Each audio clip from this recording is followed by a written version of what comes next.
रामकृष्ण हरी सज्जन हो.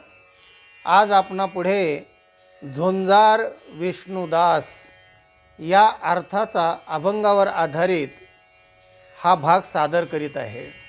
मनाचे कान करून ऐका. संतांपुढे दोन प्रकारचं झुंज असते, दोन प्रकारचं युद्ध त्यांना खेळावं लागतं.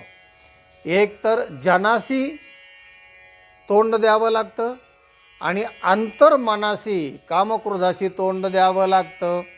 तुकाराम महाराजांनी जे का अभंगात म्हटलं आहे, रात्रंदिवस आम्हा युद्धाचा प्रसंग, रात्रंदिवस आम्हाला युद्धाचा प्रसंग आहे. आंतरबाह्य जग आणि मन, बाहेर लोकांचा त्रास आणि आतमध्ये कामक्रोध मनाधिकाचा त्रास, त्यांच्याबरोबर झुंजावं लागतं. तर बाहेरचे लोक साधू संतांना कसा त्रास देतात, त्याची टिंगलटावाळी करणं. काय बा, आज एकादशी असेल ना आणि वारीला नाही गेले, मेवण्यासारखे सारखे टिंगल करायची. आज फराळाचं असेल ना, बरं रागवल त्यांच्यावर, तर मग तुम्ही तर महाराजन तुम्ही कसे काय रागवता, म्हणजे डिग्री खलास. असं वेगवेगळ्या प्रकाराने बाह्य लोक त्याला टिंगलटवाळीला त्रासाला तोंड द्यावं लागतं आणि मन काम क्रोध इत्यादी याच्यावर संयम करावं लागतं. अशा प्रकारचं युद्ध रात्रंदिवस संतांच्या समोर असतं. तरी पण ते दोन्ही युद्धामध्ये विजयी होतात. काम क्रोध बंदी खानी तो काम्हने दिले दोन्ही, इंद्रियाचे धनी आम्ही झालो गोसावे, इंद्रियाचे धनी आम्ही झालो गोसावे. कामक्रोध बंदीखान्यात देऊन आम्ही मुख्य झालो, ताब्यात घेतले, म्हणजे इतकी झुंज देतात.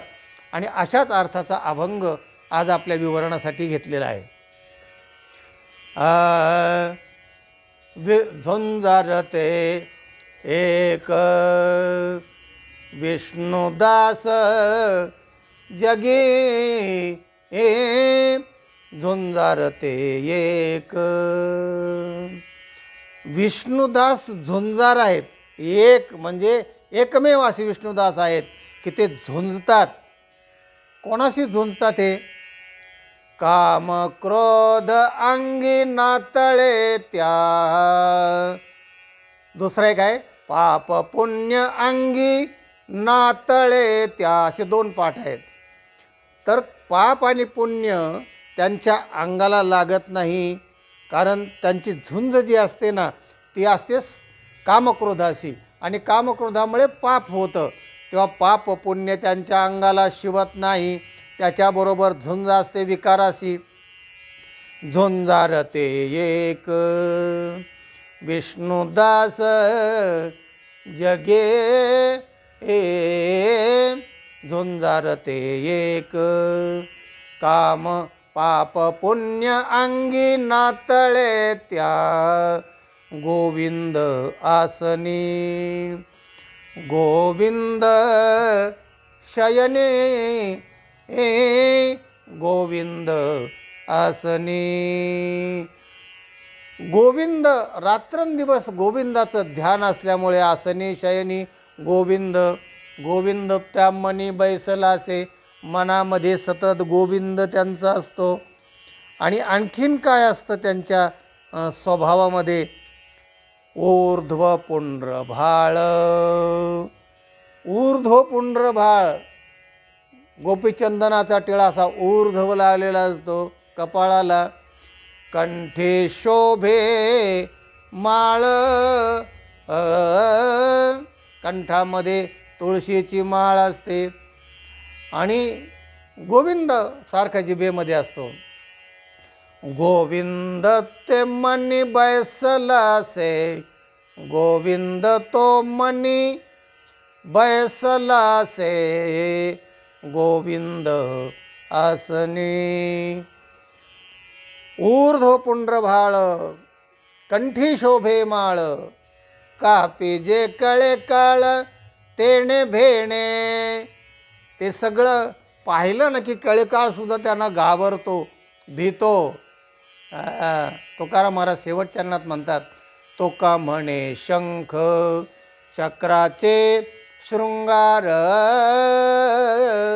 तुका म्हणे शंख आणि चक्र याच्या मुद्रा केलेल्या असतात त्यांनी, आणि अशा मुद्रा लावलेल्या असतात, आणि मग ते शंख चक्राचे शृंगार असतात त्यांच्या अंगावर, म्हणजे मुद्रांचे. नामामृत सार मुखा माझे, नामामृत सार मुखा माझे, गोविंद आसने, गोविंद शयने, हे गोविंद आसने. असे ते झुंजार संत असतात. दृष्टांत पाहूया. एक सर्वजित राजा, म्हणजे त्याने आपल्या पराक्रमाने सगळं जग जिंकलं, आणि वीरश्री यश घेऊन जेव्हा तो आपल्या गावात आला तेव्हा मोठी लोकांनी मिरवणूक काढली, आणि सगळे लोक त्याला सर्वजित म्हणायला लागले, सर्वजित महाराज की जय हो, आणि सगळे जय जयकार करायला लागले. आणि तो आला घरी आल्यानंतर आईच्या पाया पडला, आणि त्या आई म्हणली, काय बाळ्या बरं आहे ना? तो म्हणला, आई मला सगळे लोक सर्वजित म्हणतायत आणि तू मला बाळ्याच म्हणतेस लहान पोरासारखं. आई म्हणली, हे बघ, तू जोपर्यंत कामक्रोधांना जिंकीत नाहीस, अहमभाव टाकीस नाहीस, विकार त्याच्यावर विजय गाजवीस नाहीस, तोपर्यंत मी तुला सर्वजित म्हणणार नाही. बाहेरचे सगळे शत्रू जिंकले म्हणजे तो सर्वजित होतो असं नाही, तर आंतर जे शत्रू आहेत कामक्रोधादी षडविकार, त्याच्यावर देखील विजय गाजवला पाहिजे, तरच तो खऱ्या अर्थाने सर्वजित होतो. आणि असे सर्वजित फक्त संतच असू शकतात. आणि म्हणून तुकाराम महाराज म्हणतात, झुंजारते एक विष्णुदास जगे, पाप पुण्य अंगी नातळे त्या गोविंद आसनी. काय सुंदर अभंग आहे, सार्थ आहे, समर्पक आहे.